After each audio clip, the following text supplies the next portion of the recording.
I love vacations. I think just about everyone does.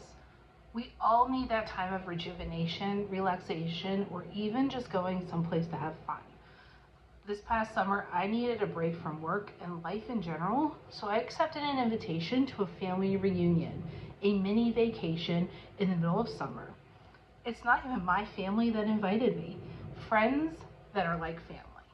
3 days of games, delicious food, and good conversations. Well, I decided if I could take this trip straight from work, that would be best, and I wouldn't have to cut into any time that I was going to spend with some of my favorite people. But I forgot one thing. I was departing directly from work. And I don't know about you, but my workday is never the same day twice. And on this particular day, when I had a plan and I was looking forward to a time away, everything that could have gone wrong did. My vocation is human resources, so my day was chock full of people needing to get into the payroll system, or they lost their badge, or a myriad of other issues. They all culminated with reports of a situation that required me to stop everything I needed to do that day and begin an investigation. Now, if you've ever watched any sort of detective show, you know there are interviews and questions and deep diving into situations. And all of a sudden, the promise of leaving a few minutes early to start a vacation with dinner and friends turned into a time of fact finding and documentation. And to my dismay, I was watching time tick away. By the time I got to a space in my day where I could leave, I was an hour and a half overdue for my departure, still needed to get gas in my car, and worst of all, I was missing dinner. Finally, I got to the retreat place, and I just wanted to put my stuff in my room, but nobody was there to tell me where my room was. All of my friends were at the pool or dinner, and I couldn't shut my brain down for work. So here I was, hungry, annoyed, and as it was August, I was also very hot. I decided to take a walk to the area on the retreat site that had a prayer labyrinth. So I started up a very steep and exhausting hill in the heat and humidity of the day, all alone, and in my head, rehashing the unfairness of the day.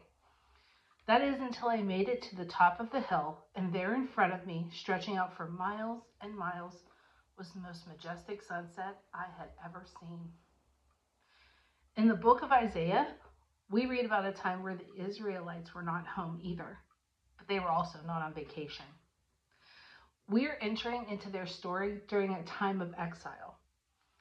The kingdom of God's people divided some years earlier, and you had Israel in the north and Judah in the south. The prophet Isaiah was the right hand to the king of Judah, Hezekiah. And Hezekiah was known as being a good king.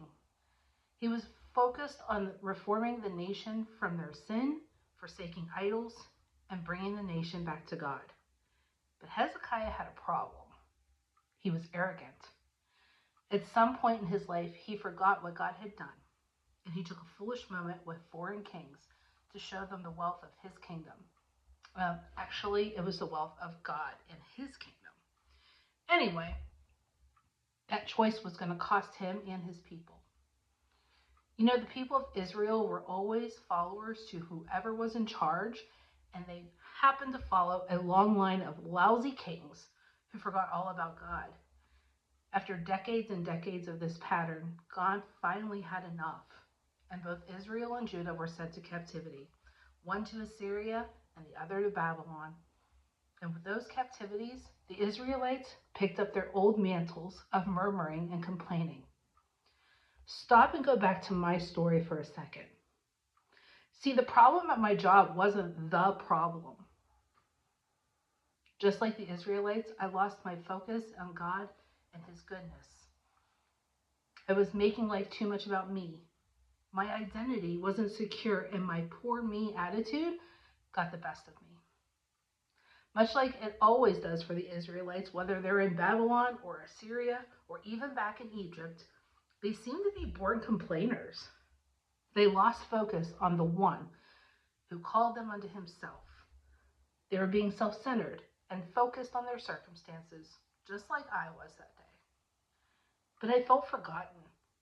I felt like God left me and I was alone. And when you feel like you're alone, or you start having a pity party, you naturally complain. But complaining doesn't change God or his goodness. As we read in Isaiah chapter 40, verses 27 through 31, where it says, "Why do you complain, Jacob? Why do you say, Israel, my way is hidden from the Lord, my cause is disregarded by my God? Do you not know? Have you not heard? The Lord is the everlasting God, the creator of the ends of the earth. He will not grow tired or weary, and his understanding no one can fathom.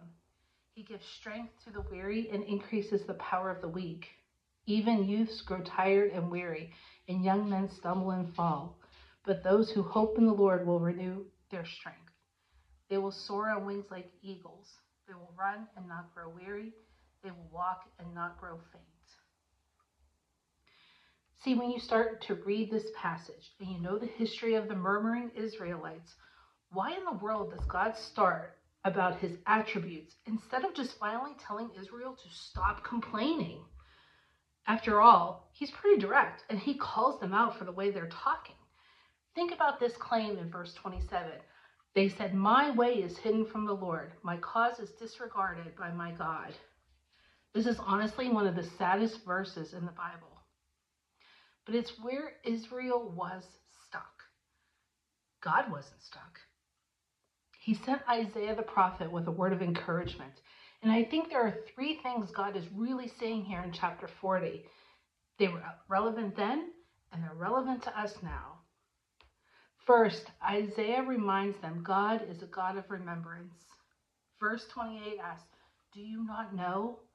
Have you not heard?" God challenges them to redirect what they're focused on. They needed reminded of who God is.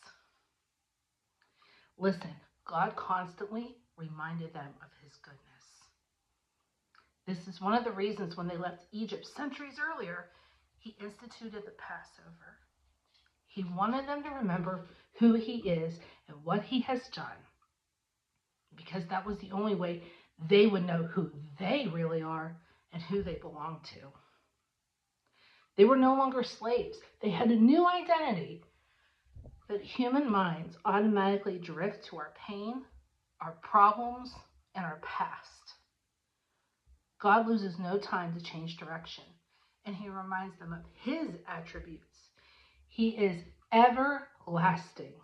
He is the creator of the ends of the earth. Nothing and no one is out of his sight. He was saying, I know where you've been and I know where you are, but I also know where you are going. There is nothing in our lives or circumstances that causes him to lose sight, even though the Jewish people constantly rejected him for idols and their own desires. He is tender and kind and invites them back to who he is and the peace that is within his presence. In Genesis 16:13, Hagar, the mistress of the patriarch Abraham, was running from Abraham's wife, Sarah, in the wilderness, and God met her there. And overwhelmed, Hagar, the Gentile slave, gave God the name El Roi, the God who sees me. Listen, if we don't think God notices us, it causes us despair, wandering, deep hurt. But when we are aware that we are not alone, we are empowered to embrace hope and healing. Second, Isaiah points to God as unsearchable in knowledge and truth, or strength. God's understanding is beyond comprehension. Why is that important? Because there was no way that the Israelites could get out of this one. They were in exile, hundreds of miles from home, homes that they watched being destroyed before they were captured and taken back into slavery. Nothing says hopeless like slavery. And there was no way out of their situation but God. But God doesn't exactly promise freedom. He promises strength to the weary and power to the weak. Psalm 34 says, he is near the brokenhearted and binds their wounds. If you've ever lost everything you've had, your home, your land, maybe your family and your friends, wouldn't you be brokenhearted and weak too? God's strength isn't human. It is the source of all strength. It is the strength that empowers, restores, and brings new life. Paul wrote about it a little differently in 2 Corinthians, and he said it this way: "My grace is sufficient. My power is perfected in weakness." There is no way for anyone, the Israelites then or us now, to be truly strengthened apart from God. Maybe that's why Jesus said, apart from him, we can do nothing. Third, Isaiah points to God's renewal. He uses the illustrations of youths. Even the seemingly strong begin to stumble and fall. All of this is from their hopelessness. We know that because Isaiah actually started chapter 40, verse 1 with the words, comfort, comfort. When we are tired, broken, we can't find comfort. We get lost in hopelessness, brokenness. We begin to complain, accusing God of not being good, or our circumstances are too dire for him. But God counters their complaints with this beautiful imagery of being lifted high on wings like eagles. Picture that with me. On wings like eagles, wind over you, flying free, high above all your problems, rising closer to the heavens, and maybe even God himself. If flying isn't it, he promises they will run and walk without getting tired. And this is what happens when we are restored to God. Our strength is magnified, all of us, even the youths. Nothing we have done has physically changed, but it is effortless to move even with the hardest things in life because God is moving with you and he is carrying you through. So, what is our part if God's doing all of this? Verse 31 says, those who hope in the Lord, it's hope, it's trust. Those who come to the Lord and let him be their God. The greatest commandment in the Bible is to love the Lord your God with all your mind, soul, heart, and strength, and love your neighbor as yourself. It is this hope lived out every day. Hope is trusting him, and trusting him is loving him. The biggest barrier for Israel is they didn't know God deeply and intimately. They forgot their true history with him. They forgot where he was. They were looking back into their pain and didn't look forward to their redemption and to the most important promise of all. Everything they looked at was temporary, and they lost sight that one day the Messiah would come and they were no longer looking for him. But we are on this side of history. We know the Messiah has come in the person of Jesus Christ. But we too lose sight of who we are. Pause here with me just for a moment. Let's go back to my terrible, horrible, no good, very bad day. When I reflected on my day at the top of that hill, my hope was broken. I was focused on me. But when I saw that sunset, I remembered God, his unsearchable ways, and his restorative presence.